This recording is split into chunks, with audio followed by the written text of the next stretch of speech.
Hey guys, how's it going?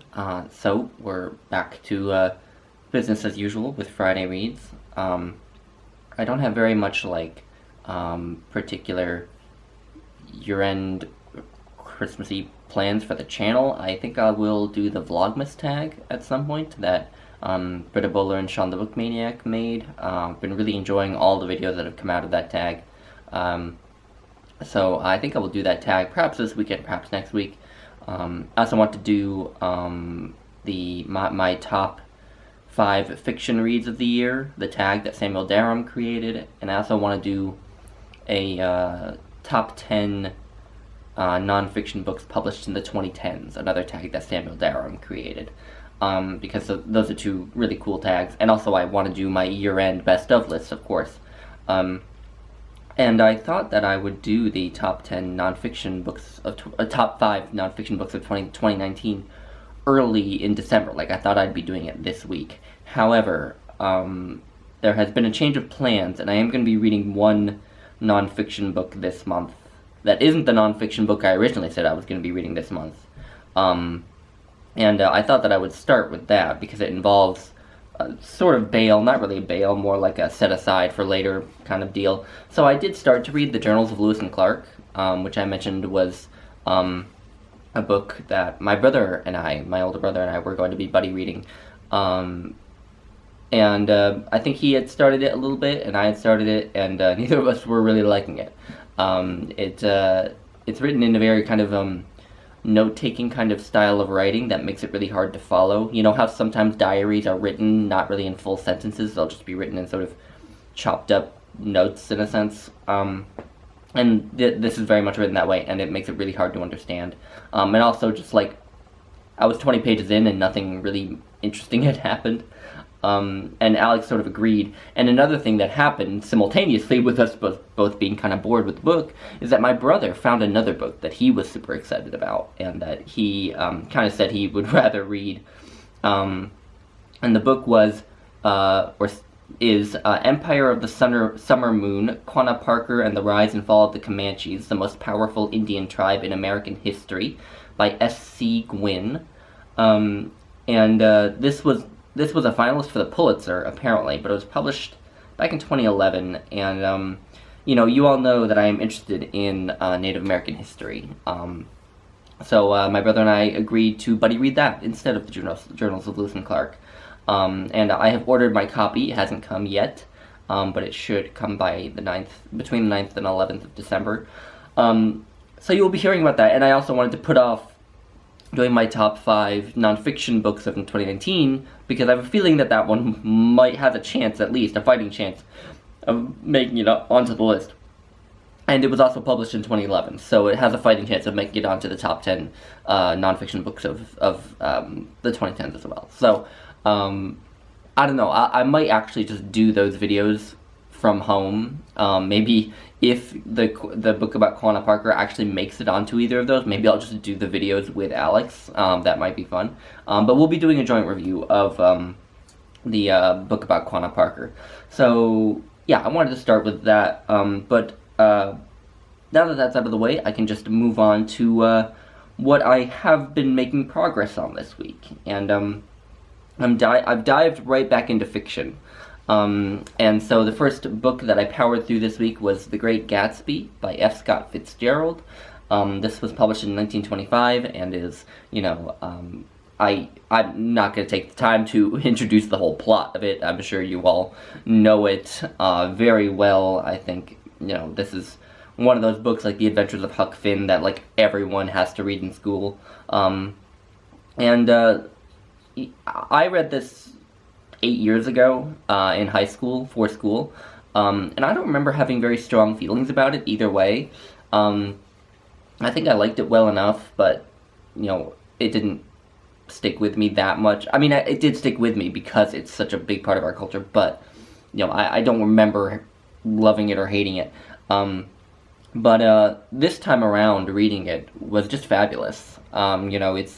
It's got a plot that is so well structured, it's like a Greek tragedy, really, in the way that the plot is so perfectly crafted. And I mean, there's barely an ounce of blubber on the book, it's so short and concise and just has this incredible, it just never stops moving once it gets going, even though it's not exactly action-packed.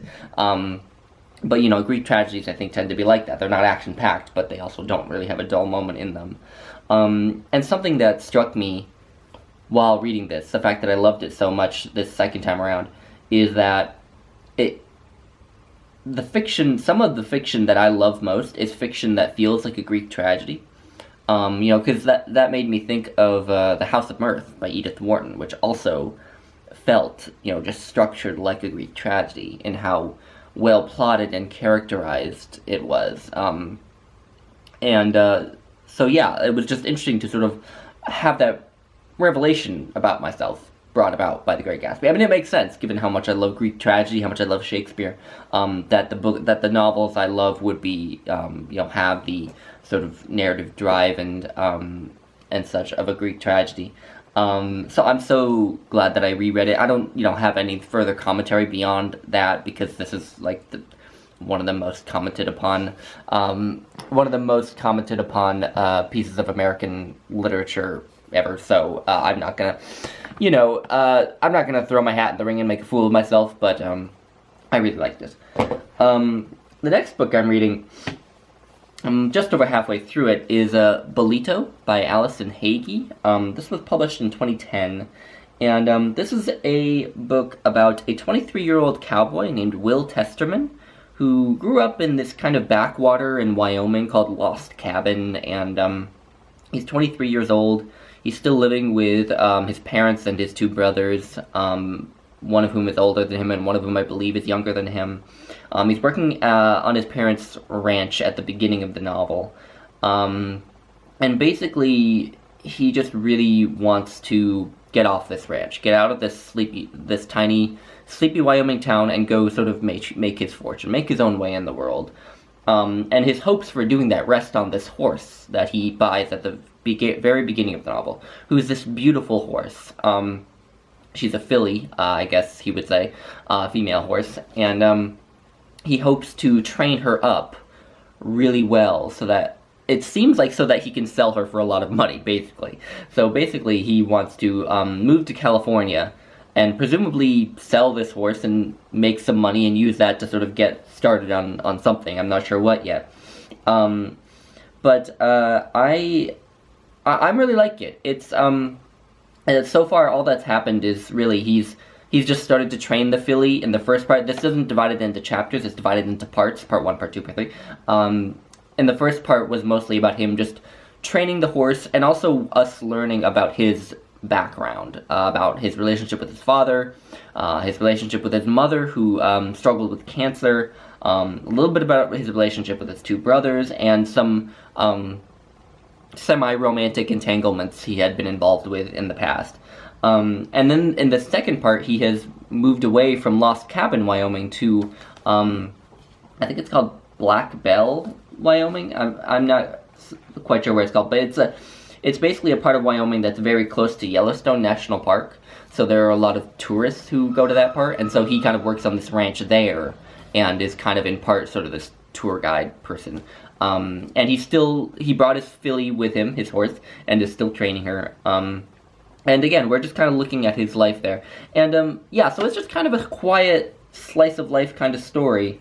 And I'm really liking it. I'm really enjoying it. The prose is really has a very stark and simple beauty to it, which didn't hit me till like a couple days ago when I read a couple sentences out loud. It really is just lovely prose. Something else I'm loving about it is that the horses are just really well characterized. I'm learning a lot about horses, for one thing. I never thought I would enjoy learning about horses so much, but for another thing, I just think that the horses are really well characterized, especially the filly, who is a very subtle kind of character in her own right, and I'm loving that. And another thought that occurred to me is that this is kind of a weirdly good pairing with The Great Gatsby. Even though they're completely different stories that take place on completely different ends of the country. By the way, it does strike me right now as I'm saying this that Nick Carraway, the narrator of The Great Gatsby, does at one point say that his story and the story of The Great Gatsby is really a story of Westerners, because Nick Carraway is from, I think, Illinois or somewhere in the Midwest, and Gatsby is from Minnesota, and then this obviously takes place in, the West, in Wyoming.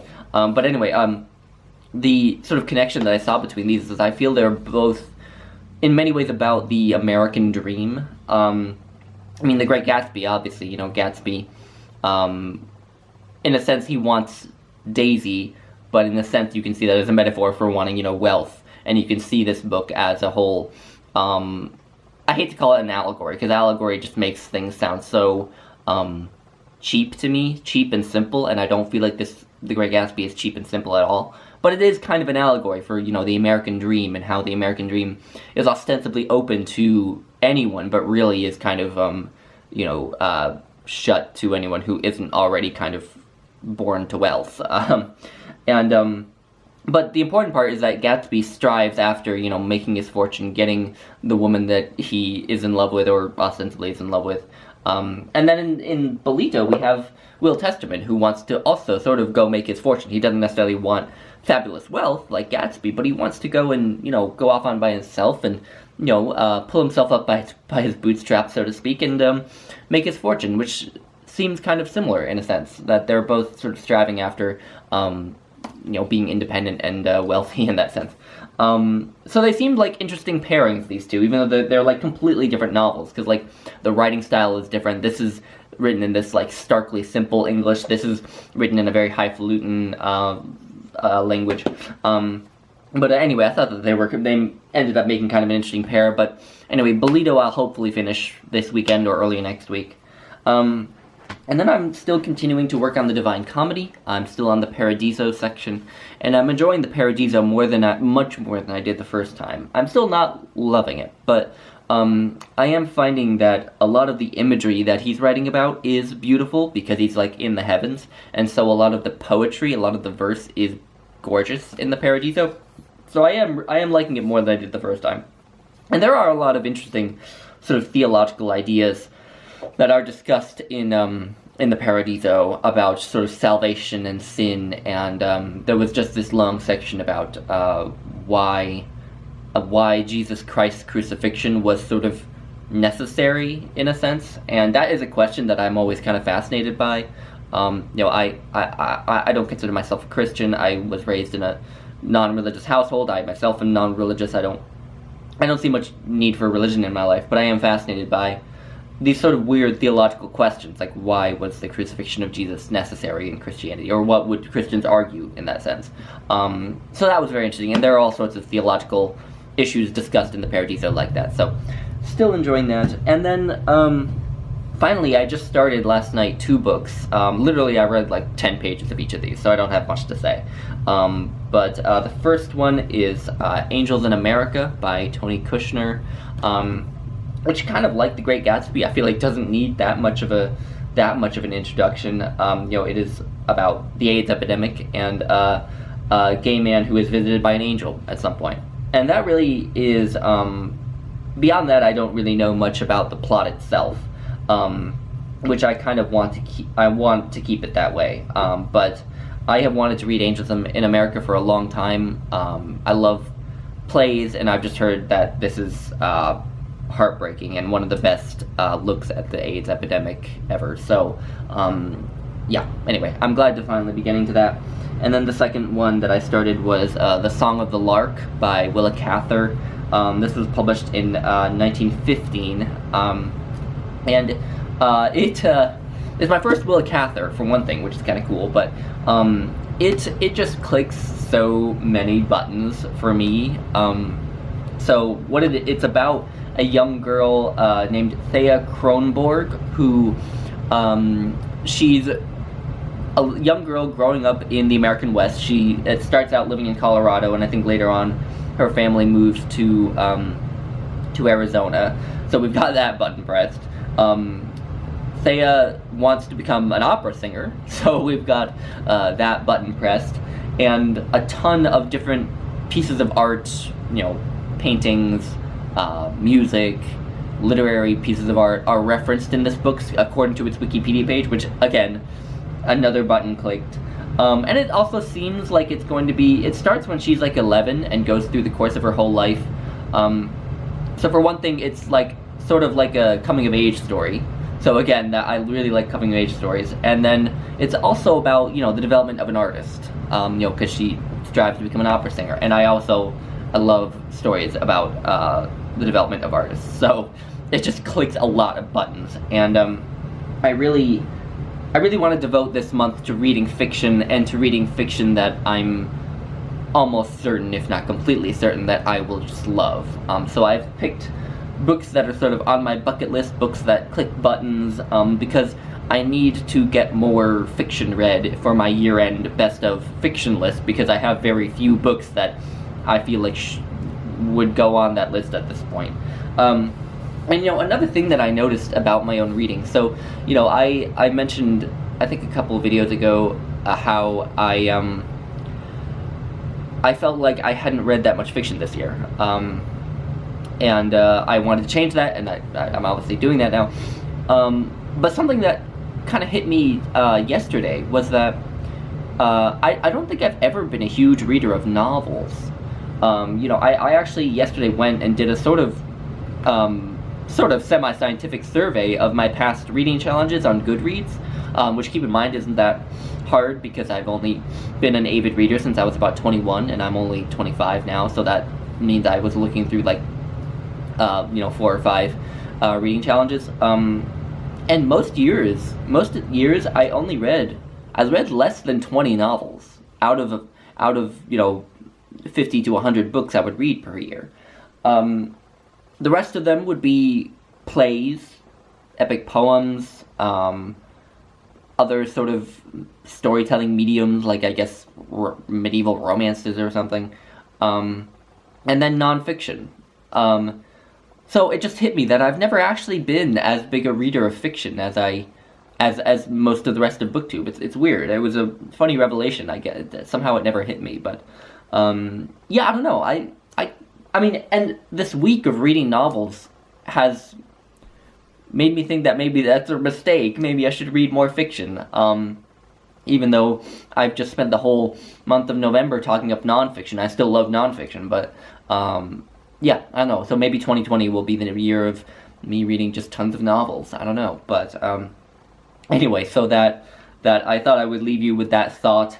But anyway, obviously, I would love to hear from any of you who have thoughts on these books. I look forward to your comments as always. I hope you all had a nice week. I hope you're not having too stressful a Christmas season, or if you're not really into the Christmas season, then I hope you're just, having good old business as usual. Let me know what you're reading this weekend, what you're reading right now, and I hope you all have a good weekend. I may be seeing you this weekend for a tag, but other than that, I will see you guys later. Bye now.